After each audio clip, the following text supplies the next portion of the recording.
Okay, so what do we need from the body in the backswing and the downswing? Well, from the joints, we need a lot. Just about every joint is involved in some way, but we're gonna go over the key joints here. So, first thing, with the backswing, we need from this backside hip, whether you're a lefty or a righty, this backside hip, what we need to be able to do is internally rotate this hip. What you can imagine is happening there is that this pelvis is moving on a stable hip, tibia, and foot, right? So if this is staying straight, what's happening is this pelvis is moving inward on top of this. You can imagine this thigh is moving inward or rotating inward. Now, if the pelvis is stable and I do this, this is internal rotation of the hip. Same thing, if I stabilize this and I move the hip or the pelvis on the hip, same thing's happening at that joint. It doesn't know the difference. That's hip internal rotation. We're also getting pelvis right rotation, right, to internally rotate that hip. We're getting thorax right rotation. We're also getting some extension here at that mid-back, especially that thoracic spine, where we need to be able to extend it a little bit. We're getting a little bit of trunk flexion here from our starting position and then our backswing there. And then same thing here with the arms. We're having thorax right rotation as well as lead side arm internal rotation. So we need this arm to be able to come across our body and internally rotate.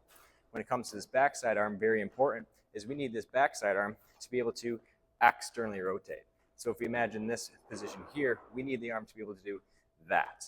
Okay, so what that looks like here is this position.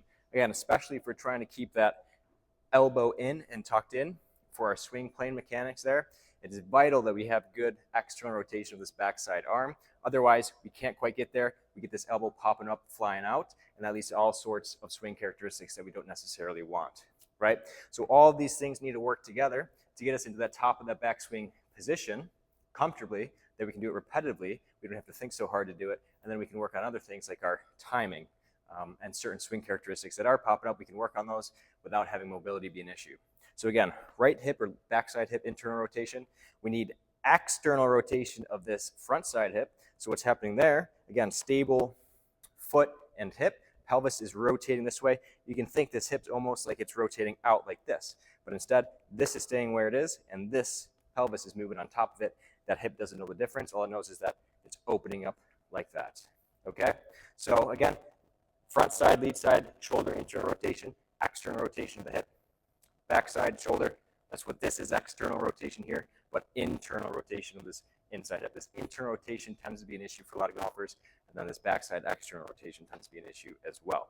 That's the main things we need from the backswing. Again, trunk rotation, pelvis rotation to the right, external rotation, hip internal rotation. External rotation here, internal rotation here. When we come into the downswing, what this looks like here through impact is as we're shifting our weight forward, we need this side to have internal rotation now. Again, before we needed external rotation. Now, with a stable leg, we need this pelvis to be able to come through and rotate, creating internal rotation here at this hip joint. Hip doesn't know the difference. All it knows is that it needs to be good, strong, and mobile enough to do left side, in this case, internal rotation.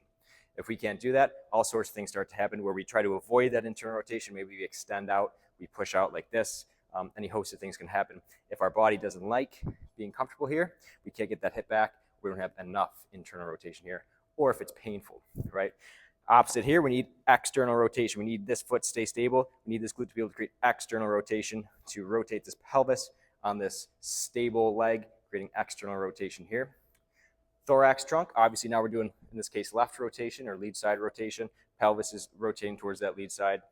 And then we have through here, backside shoulder, internal rotation, front side shoulder, external rotation, right? External rotation through here.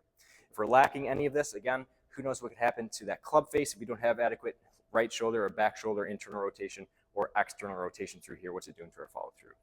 Okay, so lots of things important. Mobility, very important for the golf swing. Just about every joint is involved somehow. These are some of the key players and what their mobility requirements are for the backswing as well as the downswing.